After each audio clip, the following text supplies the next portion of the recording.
Mu mwaka gwa 2018 omugga Mayanja gwabooga ne gwonoona ebintu by'abantu ssaako n'abantu okufiira mu mazzi.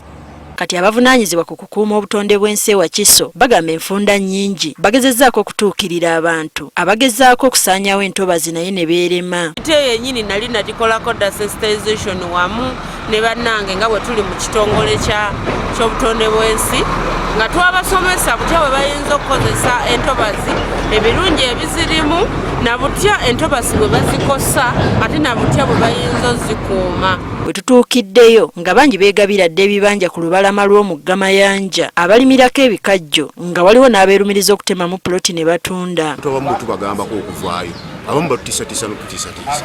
Ate neffe engeri gye tuli nti twalondebwa na bulondebwa kano. Awo oludda ku ffe tetugenda kuzzaayo. Tugenda kuva wano ffenna tugende wali eri.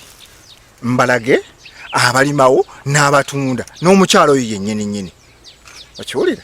Emboga nakati ebuga n'ebirikajjo n'ebintu ebirala bingi era olutobazi balwonoonye paka ku mwala ku mugga okutambuza amazzi. Kati batandiseewo kaweefube w'okusomesa abantu obulabe eggwanga lye bwolekedde singa bagenda mu maaso n'okusaanyaawo olutobazi luno. Twonoona olutobazi luno amaanyi gaalwo obuyinza obusobozi obuguyamba okubeerawo tuba tuligo okukola ki bwonoona. Bategeezezza abantu bano bye basobola okukolera ku lubalama lw'omugga guno ng'okulunda ebyennyanja, enva endiirwa n'ebirala singa baba bafunye okulambikibwa obulungi. Tugenda kukola kye tuyita Community Wetland Management Plan.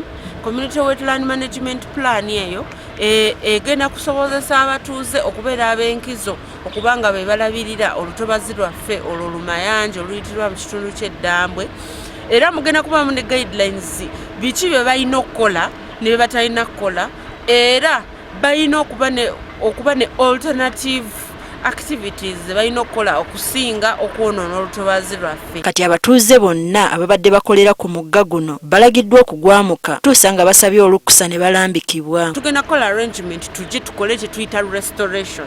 Tetugenda kuzibira liiso ku buli muntu. Bonna ababadde mu meeting n'abatabaddeewo tubagambye bagende bagambe abalala. Kitugenda kujja tetugenda kuttira ku liiso ku muntu, tugenda kusaawa ebintu byabwe byonna baveeyo era tubagabe basooka bajjeyo bokka. Okusaanyaawo obutonde bw'ensi kuviirako eggwanga okugwa mu katyabaga k'ebibamba mu bitundu by'eggwanga eby'enjawulo ekiviiriddeko n'abantu okufiirwa obulamu bwabwe.